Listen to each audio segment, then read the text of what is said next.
Hello, good morning students. तो जैसा कि आप लोग जानते हो, अपन पढ़ रहे थे अपने लेसन जो था, कौन सा लेसन था कि मानव के अंदर किस प्रकार की कॉमन बीमारियां वायरस के द्वारा, प्रोटोजोआ के द्वारा या फिर अदर ऑर्गेनिज्म के द्वारा फैलाई जाती हैं। मानव में कॉमन एंड जो इम्पोर्टेंट ह्यूमन डिसीज थी, अपन उनके बारे में डिस्कस कर रहे थे। ठीक है, जिसमें अपन ने किसके बारे में डिस्कस कर लिया था, सारी की सारी अपनी इन्फेक्शन डिसीज जो थी, संक्रामक बीमारियां जो थी, वो अपन कंप्लीट कर चुके हैं। इन्फेक्शन डिसीज क्या होती है, मैं एक बार फिर से इस चीज को रिपीट कर रही हूँ। इन्फेक्शन डिसीज वो होती हैं जो स्वस्थ मनुष्य से संक्रमित मनुष्य से स्वस्थ मनुष्य को फैलती है। ठीक है, इस प्रकार की बीमारियों का क्या होता है, आगे से आगे संक्रमण होता जाता है, इसीलिए इनको क्या बोला जाता है, इसीलिए इनको इन्फेक्शन डिसीज बोला जाता है, संक्रामक रोग बोला जाता है। और संक्रामक रोगों के अंदर अपने जो मेजर पॉइंट थे, मेन पॉइंट थे, उनमें किसके ऊपर अपन ने डिस्कस किया था, बैक्टीरिया के द्वारा कौन सी डिसीज फैलाई जाती है, वायरस के द्वारा कौन सी डिसीज फैलाई जाती है, एंड प्रोटोजोआ के द्वारा कौन सी डिसीज फैलाई जाती हैं, एंड शायद लास्ट था अपना हेलमिंथेस के द्वारा कौन सी डिसीज फैलाई जाती है। ठीक है, इन सारे के सारे पॉइंट्स के ऊपर अपन ने डिस्कस कर लिया था। आज जो अपना टॉपिक होगा उसमें अपन पढ़ेंगे नॉन इन्फेक्शन डिसीज के बारे में, असंक्रामक रोगों के बारे में अपन डिस्कस करेंगे कि असंक्रामक रोग जो होते हैं वो अपने शरीर को किस प्रकार से प्रभावित करते हैं, कौन कौन से उनके सिम्टम्स होते हैं, डायग्नोसिस की क्या प्रोसेस होती है, एंड किस प्रकार से उनका ट्रीटमेंट एंड उपचार किया जा सकता है। ठीक है, तो सबसे पहले जो पॉइंट आता है वो ये पॉइंट आता है कि नॉन इन्फेक्शन डिसीज या फिर असंक्रामक रोग होते क्या हैं। तो आप सभी को पता होगा नॉन इन्फेक्शन डिसीज एंड असंक्रामक रोग क्या होते हैं। जिस टाइम अपन ने लेसन स्टार्ट किया था उस टाइम इसका नॉर्मल इंट्रोडक्शन आपको दिया गया था। ठीक है, उससे पहले भी आपने काफी बार कई जगह पर पढ़ा होगा infection and non infection disease के बारे में। तो नॉन इन्फेक्शन डिसीज कौन सी होती है, नॉन इन्फेक्शन डिसीज या फिर असंक्रामक बीमारियां वो बीमारियां होती हैं जो संक्रमित मनुष्य से स्वस्थ मनुष्य में इनका क्या नहीं होता, इनका संक्रमण नहीं होता है। ठीक है, संक्रमित मनुष्य से स्वस्थ मनुष्य में जिनका संक्रमण नहीं होता है वो डिसीज ही अपनी कौन सी होती है, वो डिसीज ही अपनी नॉन इन्फेक्शन डिसीज होती है। नॉन इन्फेक्शन डिसीज के अंदर सबसे पहले अपन डिस्कस करेंगे कैंसर के ऊपर। ठीक है, कैंसर का नाम सभी ने सुना होगा आई थिंक, और कैंसर जो है वो सबसे खतरनाक और एक घातक प्रवृत्ति का क्या है, रोग होता है। अब होता किस प्रकार से, अपन इस बात पर अगर अपन डिस्कस करें तो नॉर्मली क्या होता है, अपने बॉडी के अंदर जो सेल्स पाई जाती है ना, उन सेल्स के अंदर क्या होता है, अपनी बॉडी के अंदर जो भी कोशिकाएं पाई जाती है, जो भी सेल्स पाई जाती हैं, उनके अंदर एक नियमित प्रकार का विभाजन पाया जाता है। ठीक है, एक नियमित प्रवृत्ति से सेल्स जो होती है वो डिवाइड होती रहती है, सेल्स में विभाजन होता रहता है। बट यही प्रक्रिया सेल्स के अंदर, कोशिकाओं के अंदर होने वाला ये विभाजन नियमित रूप से न होकर अनियमित रूप से होने लगता है, तब ये किसका रूप ले लेता है, तब ये कैंसर का रूप ले लेता है। जब ये बॉडी के अंदर जो ये कोशिकाएं होती हैं ये अनियमित रूप से विभाजित न होकर अनियमित रूप से कोशिकाओं का विभाजन होता है बहुत ज्यादा मात्रा में, तब ये कोशिकाएं क्या करती हैं, एक ट्यूमर, एक अर्बुद का फॉर्मेशन करती हैं। ठीक है, और ये ट्यूमर और एक ये अर्बुद होता क्या है, ये जैसे कि अपनी सेल्स होती है, अपनी कोशिकाएं जो होती है, इन कोशिकाओं में विभाजन होता है, सेल्स के अंदर विभाजन। अब अपनी कोई सेल्स है वो विभाजित हो रही है, 2 कोशिकाएं बना रही है, ऐसे 4 कोशिकाएं, सेल्स में इस प्रकार विभाजन हो रहा है, लेकिन सेल्स के अंदर अनियमित विभाजन हो रहा है, सेल्स का क्या होगा, एक समूह सा बन जाएगा। ठीक है, एक ट्यूमर का फॉर्मेशन कर लेगी सेल्स, मतलब अनियंत्रित रूप से विभाजित होकर, और ये अनियंत्रित कोशिकाओं का जो समूह होता है, ये अनियंत्रित कोशिकाओं का समूह ही क्या कहलाता है, ये अनियंत्रित कोशिकाओं का समूह ही ट्यूमर या फिर क्या कहलाता है, अर्बुद कहलाता है। अब अगर नेक्स्ट अपन बात करें, ट्यूमर जो होता है ये कितने प्रकार का होता है, ट्यूमर जो होता है ये 2 प्रकार का होता है। फर्स्ट जो ट्यूमर होता है वो बिनाइन ट्यूमर। ठीक है, फर्स्ट प्रकार का ट्यूमर कौन सा ट्यूमर, बिनाइन। सेकंड अगर अपन बात करें, सेकंड प्रकार का ट्यूमर कौन सा होता है, मेलिग्नेट।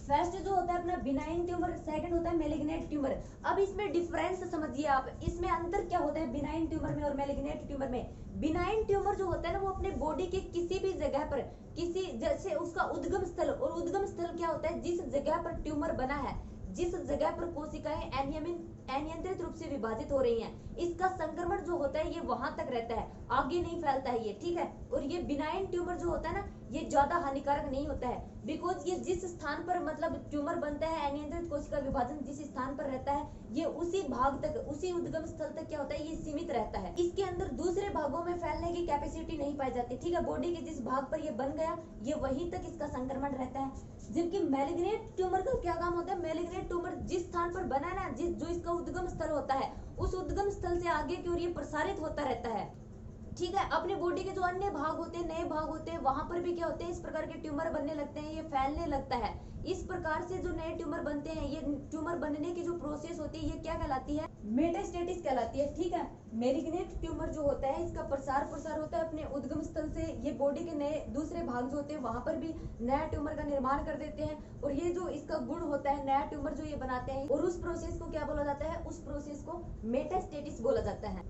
अब अगर अपन कैंसर जो होता है, इस कैंसर के डायग्नोसिस की बात करें, इसके निदान की बात करें कि निदान किस प्रकार से होता है इसका, तब क्या होता है, इसके संक्रमण की जांच की जाती है। पहले कैंसर के पूर्व के कैरेक्टर सिम्टम्स देखे जाते हैं, जांच की जाती है।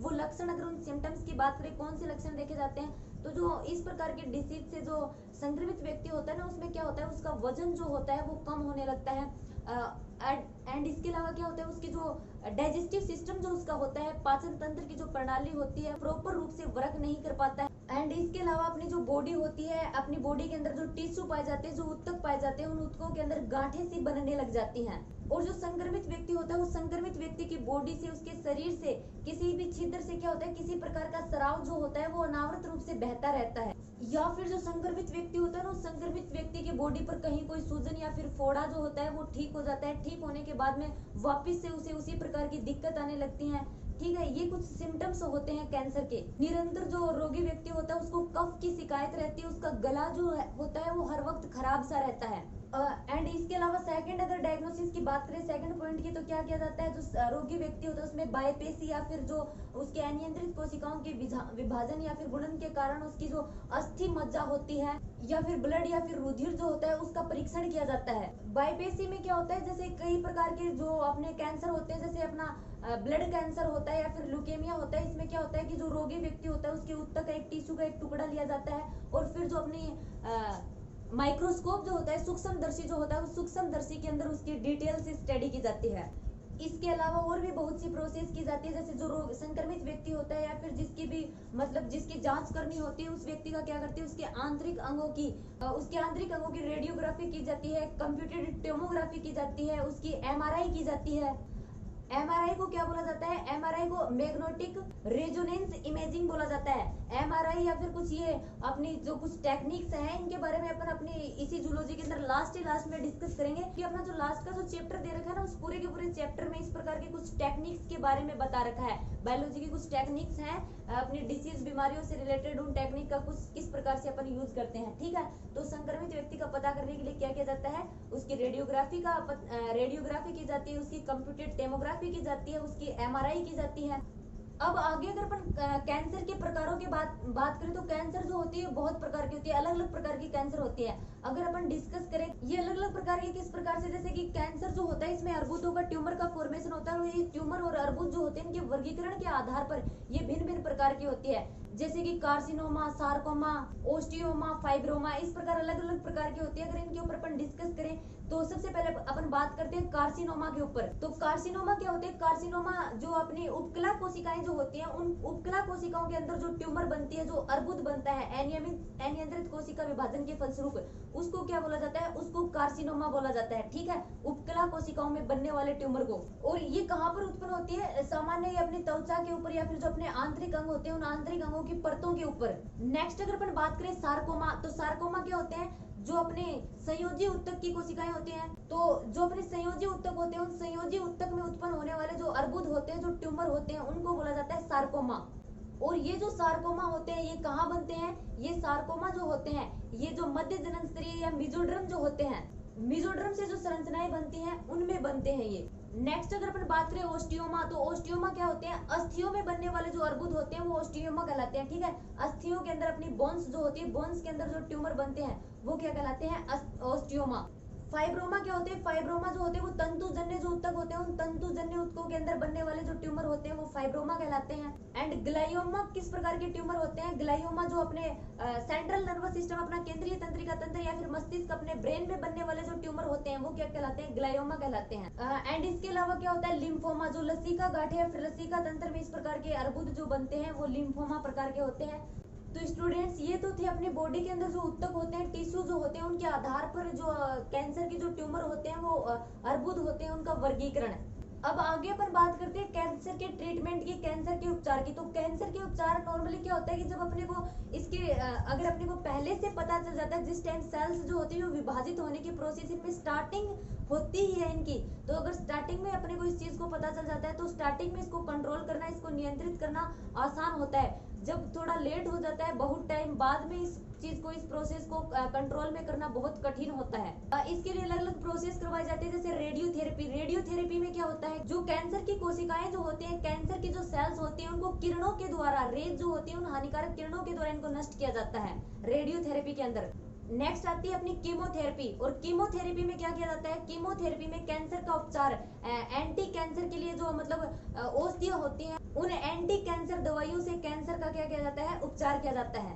एंड अपनी जो ये कीमोथेरेपी होती है ना, इस कीमोथेरेपी के कुछ दुष्प्रभाव भी होते हैं। जैसे कि आपने कैंसर के रोगियों में देखा होगा कि कैंसर के जो रोगी होते हैं उनका जो क्या होते हैं, बाल जो होते हैं वो पूरी तरह से साफ कर दिए जाते हैं सिर के। इसमें क्या होता है कि ये इसके ड्रॉबैक्स होते हैं, ये कि जो अपने सर के जो बाल होते हैं उनका झड़ना, रक्त तथा ब्लड की कमी हो जाती है। तो अपने कीमोथेरेपी जो होती है, कीमोथेरेपी में इस प्रकार के कुछ दुष्प्रभाव होते हैं उन मेडिसिन की वजह से, उन दवाइयों की वजह से। जो कैंसर होती है, कैंसर सेल्स के इलाज के लिए आर इंटरफेरोन का यूज भी किया जा रहा है। ये आर इंटरफेरोन क्या करता है? अपना प्रतिरक्षा तंत्र जो होता है, उस प्रतिरक्षा तंत्र को, अपने इम्यून सिस्टम को बहुत ज्यादा एक्टिव कर देता है, उसको बहुत ज्यादा सक्रिय कर देता है, जिससे क्या होता है? कैंसर से लड़ने की जो क्षमता होती है उसमें वृद्धि होती है। और जो कैंसर की जो कोशिकाएं होती है, उन कैंसर की कोशिकाएं वो धीरे धीरे नष्ट होने लगती है। अगर अपन कैंसर के कारणों की बात करें तो सबसे पहले कार्सिनोजन क्या होता है? कार्सिनोजन वो होते हैं जिन वजह से, जिन कारकों की वजह से कैंसर फैलता है, उन कारकों को क्या बोला जाता है? कार्सिनोजन बोला जाता है। और ये जो कारक होते हैं, ये कारक भौतिक कारक हो सकते हैं, ये जैविक कारक भी हो सकते हैं, और ये रासायनिक कारक भी हो सकते हैं। अगर अपन भौतिक कारकों की बात करें तो विकिरणों की वजह से, जैसे पैराबैंगनी किरणें हो गई, विभिन्न प्रकार की हानिकारक किरणों की वजह से भी कैंसर डिसीज जो होती है वो फैलती है। अगर अपन रासायनिक कारकों की बात करें तो विभिन्न प्रकार के रासायनिक या फिर जो धुएं और तंबाकू जो होते हैं, इनके अंदर विभिन्न प्रकार के रसायन उपस्थित होते हैं, उनकी वजह से कैंसर जो होती है उसका प्रसार होता है। जैविक कारकों में अपन बात कर सकते हैं कुछ वायरस, जैसे ओंको वायरस की वजह से क्या होता है कि कैंसर रोग होता है। अपना जो डीएनए होता है, अपने डीएनए में भी क्या होता है कि डीएनए में उत्परिवर्तन की वजह से स्किन कैंसर हो सकता है। और जो हानिकारक किरणें होती हैं, जैसे एक्स किरणें वगैरह, इनसे क्या होते हैं? इनसे ल्यूकेमिया वगैरह, रक्त कैंसर, इस प्रकार के कैंसर फैल सकते हैं। तो स्टूडेंट्स ये तो हो गया अपना कैंसर के ऊपर पूरा इंट्रोडक्शन।